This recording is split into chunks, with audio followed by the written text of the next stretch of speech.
is RJ, and I'm here with Imani at Everything Hip Hop Daily.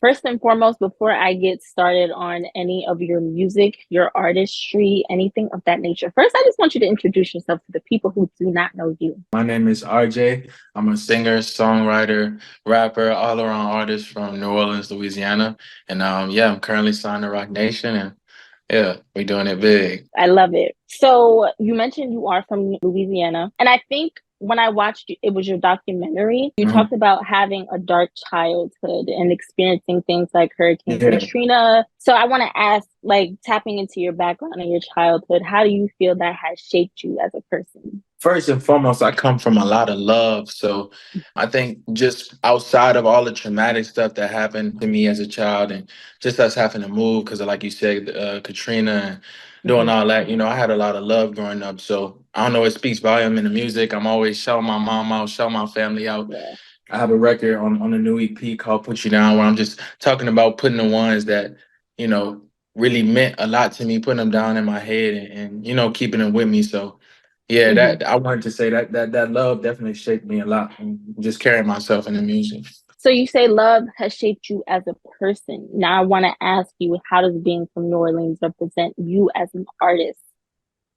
Yeah, all around, New Orleans is a tough place to make it out of and a tough place to just grow up in. So I think my confidence in my music and the way I like to put bars into the music, we got a lot of greats.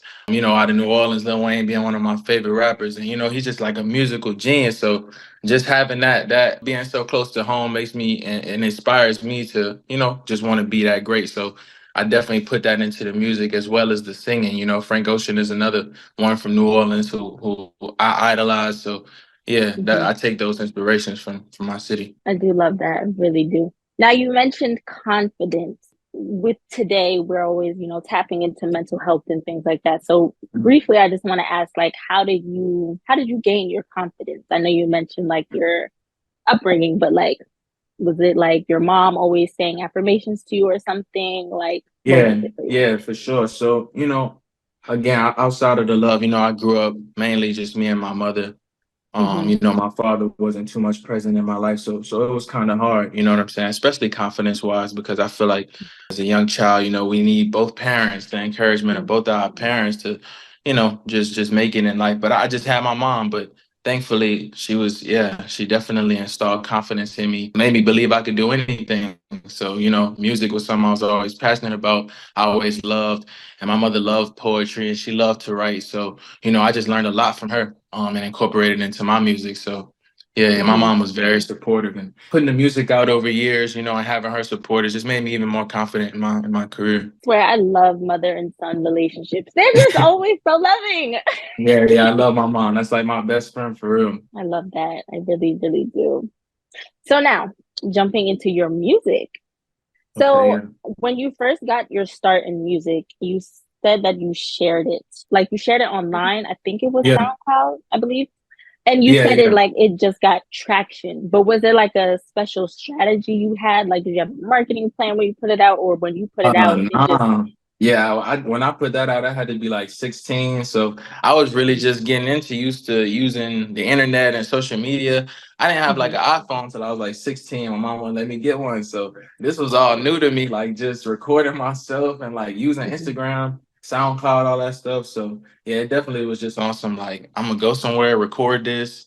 I think we recorded in like a closet, just having fun, and I just put it out and it did what it did. But definitely once it made the moves that it did, I knew for sure that this was something that I wanted to do. Hey, heard you. So what kind of artist do you want to be defined as? That's an interesting question. I think I want to be defined as an artist who's true to himself. I think a lot of those artists get major respect today, Kanye being one of them. You know what I'm saying? You can't put Kanye in a box.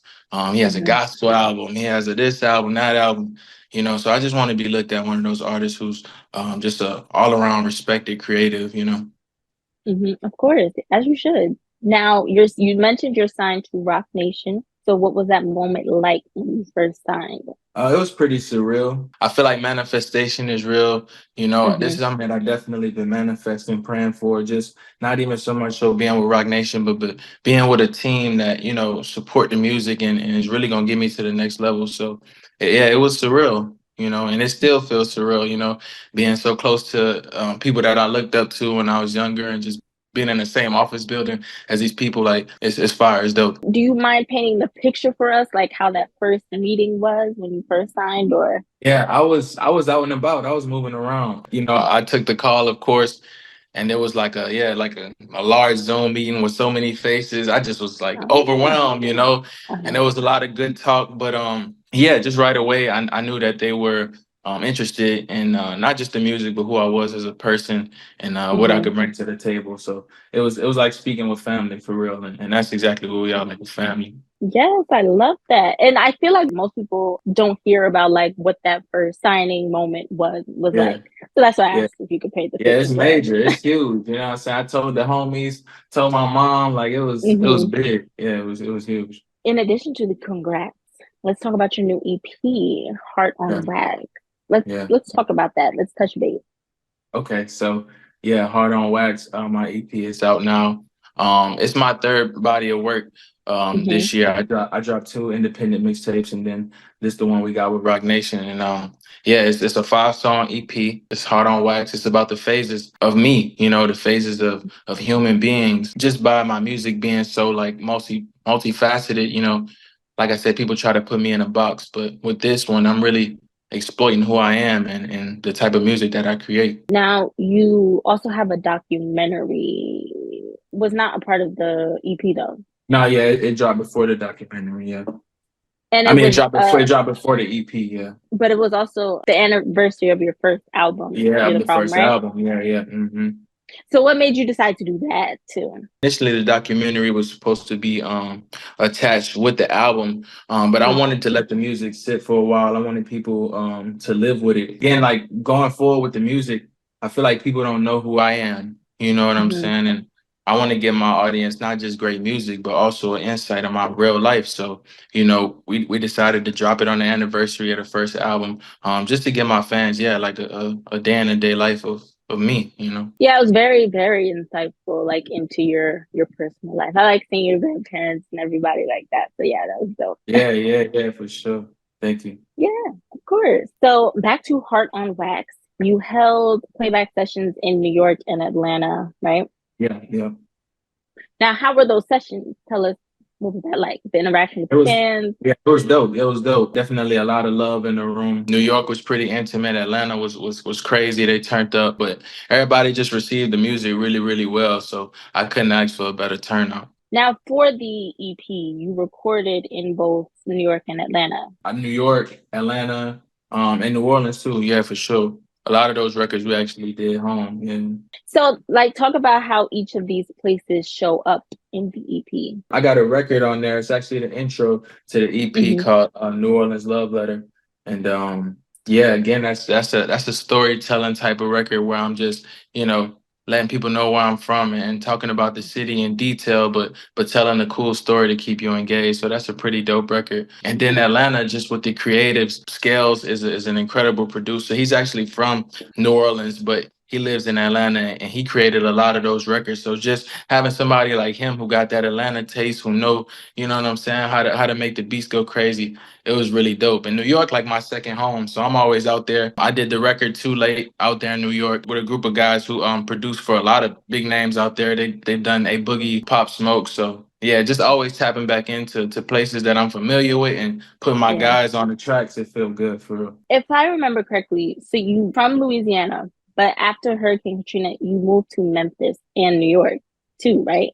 Yeah, Or so yeah, I've been all over the place, but yeah. yeah, so so initially I'm from New Orleans, the Lower Ninth Uh-huh. Ward. When Katrina hit, the Lower Ninth Ward was the first place to be affected, and we moved to Memphis. Me, my mom, my little brother. My little brother wasn't even born at the time. Wow, just me, my mom, and my older brother. So we moved to Hmm. Memphis for a while, and I don't know, I got comfortable out there, or really the family got comfortable out there. So we stayed for about 8 years and then we moved back home. And then I moved to New York once I moved out my mom's house. I just always be moving. Oh. Yeah, but Yeah. So that's how that went. Got you. Because I was like, yeah, the timeline. I'm just like, all right, I gotta ask you to break that down for me. So, Yeah. okay. Now, knowing that artists like Eminem, DMX, and Lil Wayne serve as an influence to you, what about each of them stood out to you? I think now I listen to Lil Wayne like every day still, and this man has been dropping music since before I was even, able to Yeah. understand what he was talking about. So, Lil Wayne, Eminem, these are all people that I grew up listening to Hmm. younger. Like I said, my dad wasn't in my life too much, but for the time that he was, he had me listening to a lot of great artists when I was younger. So I just soaked up all of the lyricism, the storytelling, the flows, all of that, the cadences, all of it, you know what I'm saying? They speak volumes, and I use it in the music today for sure. For sure. And so you would say like your dad kind of helped you.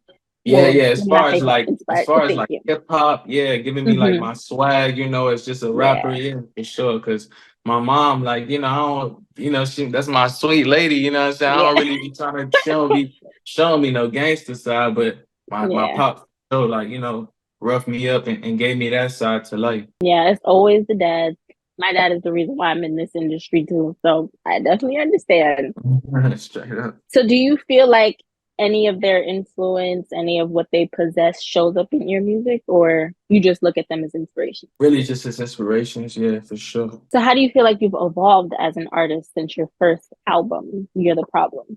I feel like even now I'm a lot more confident in the Mm-hmm. music, and that's always a great thing because people could hear that, when you're confident in something. So I think the first go around, we kind of was just like picking and putting together records that was already made, trying to put it together as an album. Whereas with this one, we started from nothing, and we Mm-hmm. created step by step, and it was a lot of creativity and a lot of thought put into it.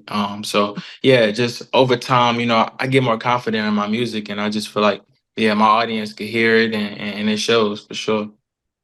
Absolutely. Now, is there a reason you chose to do an EP instead of an album? Yeah, I really just wanted to like give my fans something short because I want to also like drop more EPs throughout the year. So I want to give them these short care packages, and just keep them tapped in until we do the big album. I heard that. So you're in college as an artist.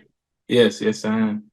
Now, how do you balance that? I take classes online, so everything is Okay. pretty manageable. I'm still able to hit the studio or, Hmm. take flights or do whatever I need to do. So yeah, I manage it. Now, as an artist, why is it important for you to graduate from school still? Really, I just want to, I always like to learn new things, and it's Hmm. definitely something that I always just wanted under my belt. I'll be one of the first in my family to get their Nice. degree. So, and Okay.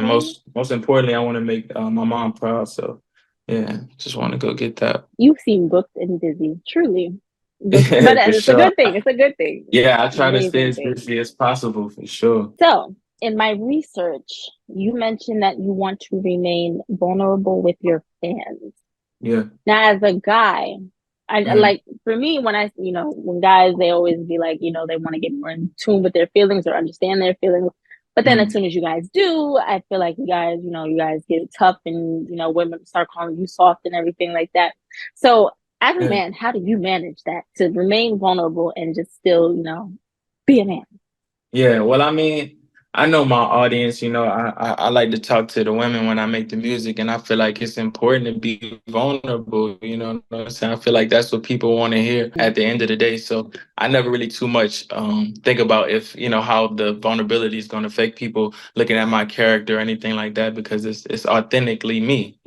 So what would you say your proudest moment thus far is in your career? I think right now I'm always proud of what I've most recently done. So me dropping this EP, my second body of work with Roc Nation, Hard on Wax, is doing really good, and the fact really super confident in the music. I'm super proud about it. I'm happy for you. I really, really am. Thank you, Oh, okay. thank you. Okay, great. No problem, no problem. So I only have like one more question for you. Crazy. Oh, my last question to you is just simply when people hear the name RJ, what do you want people to take away or think of? Man, I want people to be inspired when they hear my name. I want people to be Yeah, most definitely. Just inspired, and I want to carry a legacy, just an all around great creative, like I said, just someone who they could, look up to and vouch for sure. I respect that. I really do. Yeah. Last but not least, tell the people where they can follow you and find you. Everywhere you look, RJAE, Instagram, Twitter, TikTok, RJAE, Hard on Wax out right now. Make sure y'all go get the EP. It's dope, man.